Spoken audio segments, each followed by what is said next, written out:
Boa tarde, eu sou Carla Luísa, integrante do CGE Consultoria. Estou aqui hoje para falar com vocês sobre a ação de consignação e pagamento na Justiça do Trabalho. A consignação e pagamento é um remédio jurídico previsto no Código de Processo Civil.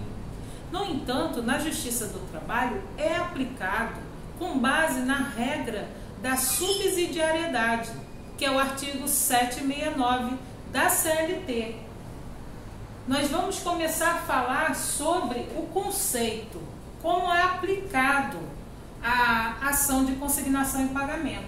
Ela está no Código de Processo Civil, no artigo 539, e o seu caput informa: nos casos previstos em lei, poderá o devedor ou terceiro requerer com efeito de pagamento a consignação da quantia ou da coisa devida.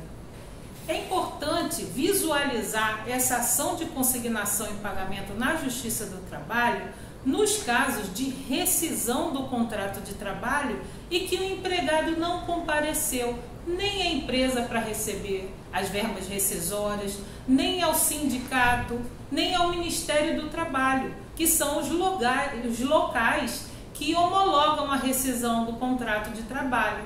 Então, teve a demissão, teve a rescisão, a empresa ela providencia o termo de rescisão contratual, o pagamento das verbas rescisórias, o seguro-desemprego, o fundo de garantia, e no momento, no dia da rescisão, o empregado nem comparece para receber. E qual é o remédio jurídico que a empresa pode utilizar para se abster de uma responsabilidade posterior à ação de consignação e pagamento?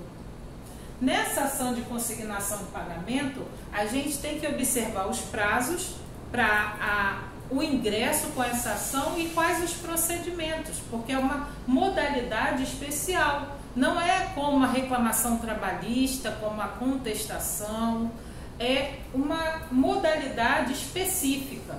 Então, a gente vai observar o prazo previsto no artigo 477 da CLT para a homologação, que são 10 dias.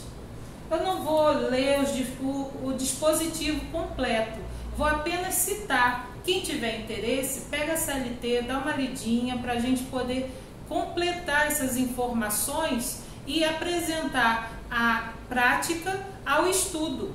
E a aplicação do direito no dia a dia fica mais fácil. Então, no artigo 477 da CLT, ela prevê o prazo de 10 dias para o pagamento das verbas rescisórias. Essas verbas rescisórias, no caso de rescisão sem justa causa. A empresa ela vai, demite o funcionário e rescinde o contrato de trabalho. Ela tem um prazo de 10 dias para efetuar o pagamento e homologar a rescisão.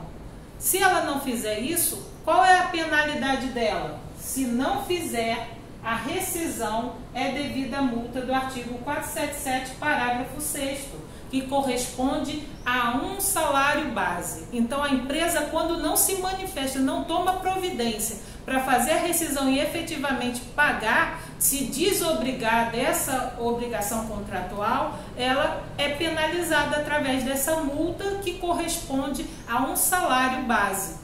E aí, qual é a medida? É a ação de consignação e pagamento. A empresa tem que providenciar essa rescisão judicialmente. Por quê? Através da rescisão das modalidades comuns, que é a rescisão na própria empresa, que tem a assinatura da empresa, do empregado, nas empresas pequenas, quando o empregado não comparece, ela não teve como efetivar essa rescisão. Ela foi ao sindicato para homologar, não homologou. Ela foi ao Ministério do Trabalho, não efetivou essa rescisão. A empresa ela precisa tomar essa providência, contratar um advogado para poder impetrar a ação de consignação em pagamento. Nessa consignação em pagamento, o que deve discriminar?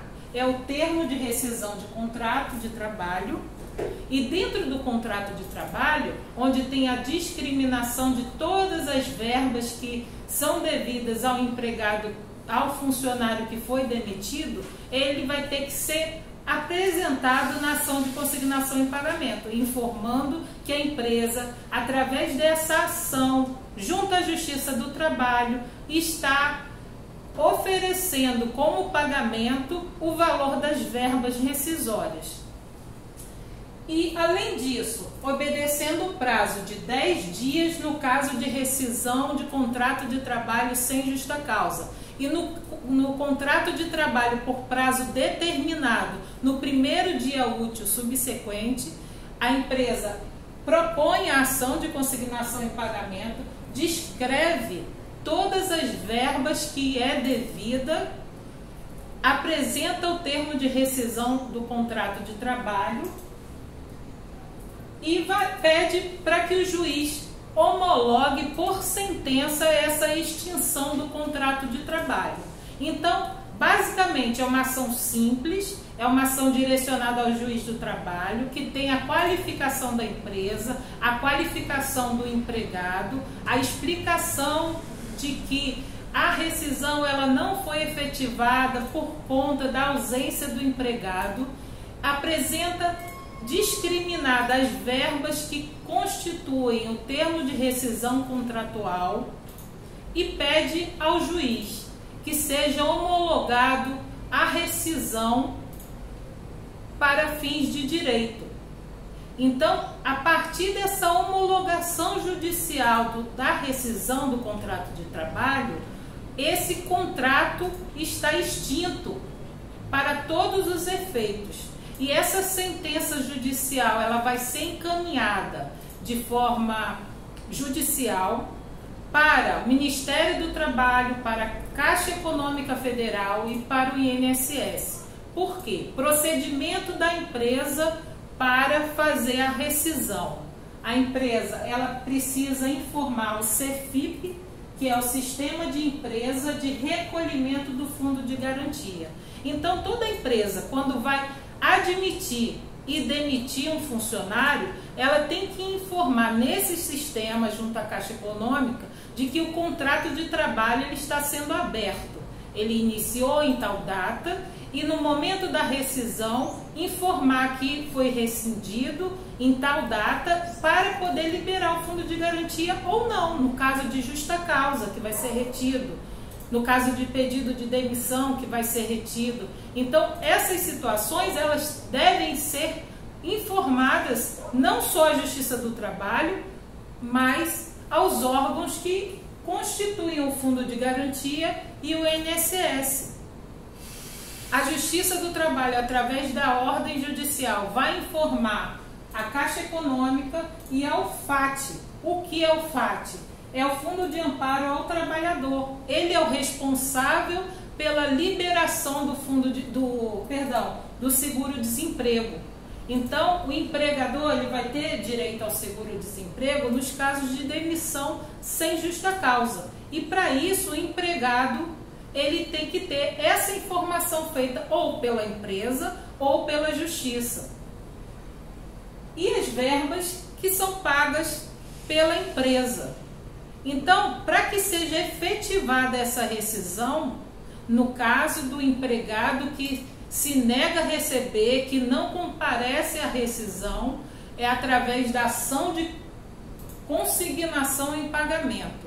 O fundamento dela vem do processo civil, do artigo 539, e o Código de Processo Civil é aplicado subsidiariamente ao Código de Processo do Trabalho, à CLT, nos termos do artigo 769, e dentro dessa ação, a empresa, ela informa as verbas rescisórias que são devidas ao empregado, informa que foi extinto o contrato, que o contrato de trabalho se encerrou em tal data, especifica o motivo que o empregado ele faltou, ele não informou que não compareceria, ou ele não compareceu.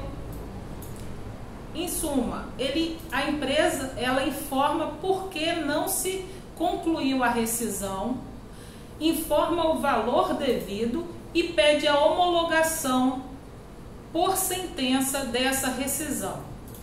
O juiz, na sentença, ele vai julgar procedente, vai determinar que seja extinto o contrato de trabalho, vai declarar a extinção do contrato de trabalho, vai determinar que o empregado ele compareça ao cartório para dar baixa na carteira de trabalho, ou então ele compareça à empresa para dar baixa na carteira de trabalho, para dar o carimbo, vai informar através de ofício a Caixa Econômica Federal que o contrato foi extinto, ou sem justa causa, ou por justa causa, dependendo da modalidade, e vai informar ao FAT de que existe essa extinção do contrato de trabalho.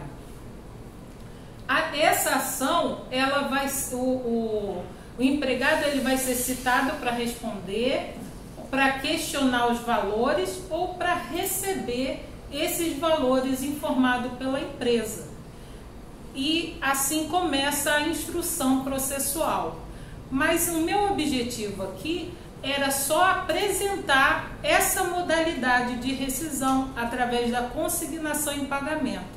Esses questionamentos posteriores, através de uma instrução processual, nós vamos falar no próximo vídeo. Eu espero que vocês tenham gostado. Se vocês tiverem alguma dúvida, pode mandar nos comentários, se inscreva no nosso canal, comente, compartilhe, nos siga no Instagram. Muito obrigada e até a próxima!